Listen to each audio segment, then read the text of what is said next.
दोस्तों बात करने वाले हैं जेपी पावर शेयर के बारे में। जैसा कि दोस्तों हम आज देख पा रहे हैं जेपी पावर शेयर के अंदर यहाँ पे हमें गिरावट देखने को मिली है।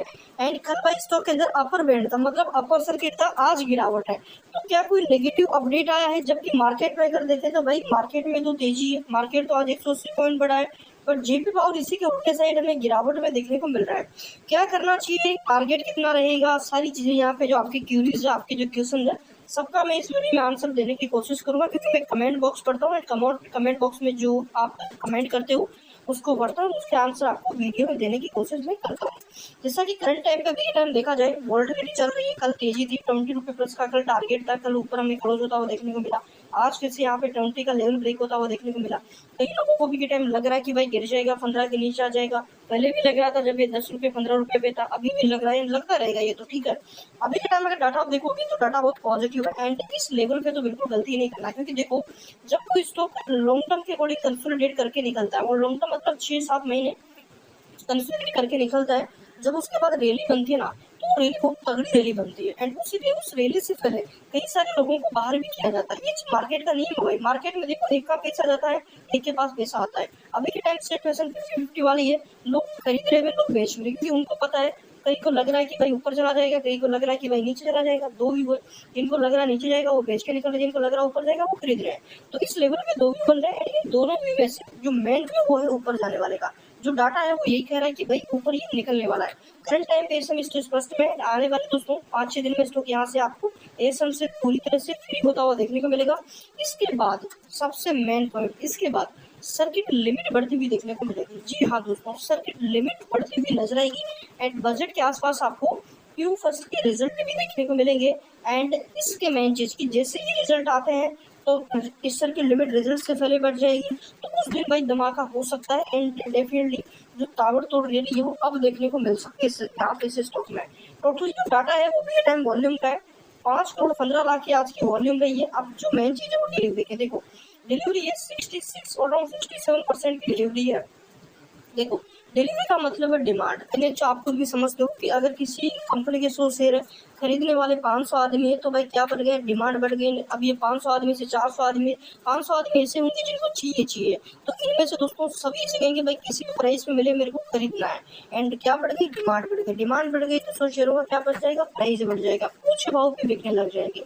ठीक है, वही सेम स्थिति यहाँ पे मार्केट में भी रहती है।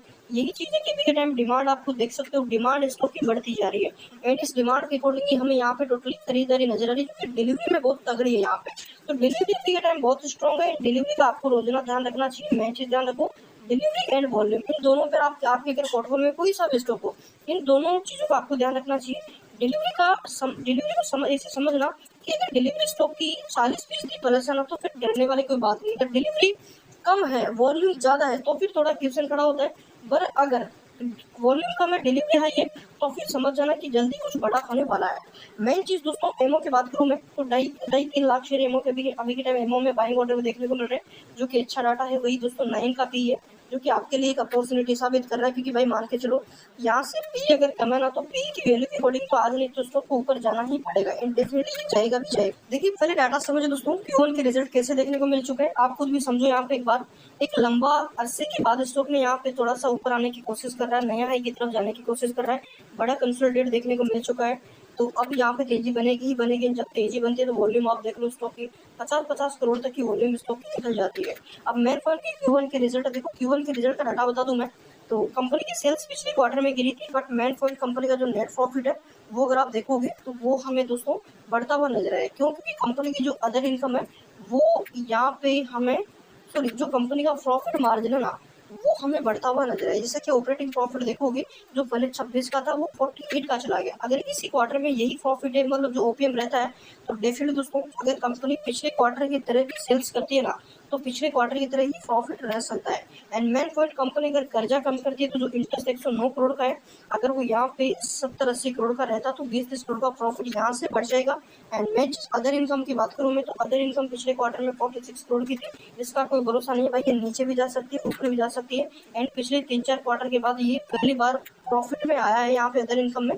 तो प्रॉफिट की बात करूँ मैं, तो अगर जो नेक्स्ट क्वार्टर ये आ रहा ना, इसका अगर इसको देखते हुए अपन पिछले क्वार्टर की देखें ना, तो यहाँ पे आप देखोगे इस क्वार्टर के मुकाबले प्रॉफिट सही था, इस क्वार्टर के मुकाबले प्रॉफिट सही था। बट मेन चीज़ इस क्वार्टर में ज़्यादा इसलिए था क्योंकि मार्जिन बढ़ा है। तो अगले क्वार्टर का मार्जिन अगर घट गया, रेवेन्यू भी घट गया, तो भाई गड़बड़ हो जाएगी, प्रॉफिट गिर जाएगा। बट मेन चीज़ हमें डरना नहीं है, हमें एक चीज़ समझना है कि प्रॉफिट दोस्तों किस क्वार्टर से बढ़ा है, ठीक है ना। एक जो यहाँ पे ये क्वार्टर ना, ये अभी जो पिछला क्वार्टर हुआ है, ये जो इसका लास्ट क्वार्टर, इन क्वार्टर से अगर कंपेरिजन करें प्रॉफिट बढ़ा था, इन क्वार्टर से कंपैरिजन करें प्रॉफिट बढ़ा, इनकी क्वार्टर से अगर पिछला हिस्ट्री उठा के देखें तो बढ़ा था। बट मेन पॉइंट कि पिछले क्वार्टर में ऑपरेटिंग प्रॉफिट ज़्यादा ही बढ़ गया था, तो अगर वो नहीं रहा तो फिर गिर जाएगा, अगर वो रहा तो फिर कोई टेंशन वाली बात नहीं है, प्रॉफिट इतना ही रह सकता है। अगर मैं कम से कम प्रॉफिट बताऊँ ना, नेक्स्ट क्वार्टर जो क्वार्टर वन है, इसका प्रॉफिट आपको देखने को मिलेगा 300 करोड़ रुपए का, नीचे वाला। ऊपर वाला रह सकता है आपके यहाँ पे 500 करोड़ के आसपास का, अगर प्रॉफिट मार्जिन नहीं कटा तो ये चीज़ आप ध्यान रखें। मार्जिन कंपनी के ठीक ठाक रह सकते हैं। वही दोस्तों RFID कंटिन्यू खरीदारी कर रहे हैं, तो यहाँ पे कोई डरने वाली बात नहीं है। मैंने आपको डेली बेसिस पे से यहाँ पे टेक्निकली समझा रखा है कि आगे क्या हो सकता है, क्या होगा, लेवल कौन से बनेंगे, तो ये चीज़ आपको भी पता है। तो अभी के टाइम जेपी पावर के फंडामेंटल पर फोकस करो, स्ट्रॉन्ग फंडामेंटल है, Q1 के रिजल्ट अच्छे ही आएंगे, कोई डरने वाली बात नहीं है। वही दोस्तों पी के टाइम आपका 10 के आसपास का है, तो वैल्यू स्टॉक के के टाइम हाई है। अगर पी के अकॉर्डिंग ट्रेजरी दिखाना स्टार्ट कर दे, तो अगर 20 का भी पी जाएगा तो इस प्राइस से डबल हो सकता है स्टॉक यहाँ पे, जो 13,000 करोड़ का मार्केट कैप है, 20,000 करोड़ को मार्केट कैप को ब्रेक कर सकता है। तो अभी के टाइम बने रहना बेटर रहेगा। एंड चैनल पर सब्सक्राइब जरूर कर लो, बेल आइकन को हिट कर लो, ताकि कंटिन्यू अपडेट्स जैसे आते हैं आपको अपडेट मिल जाए।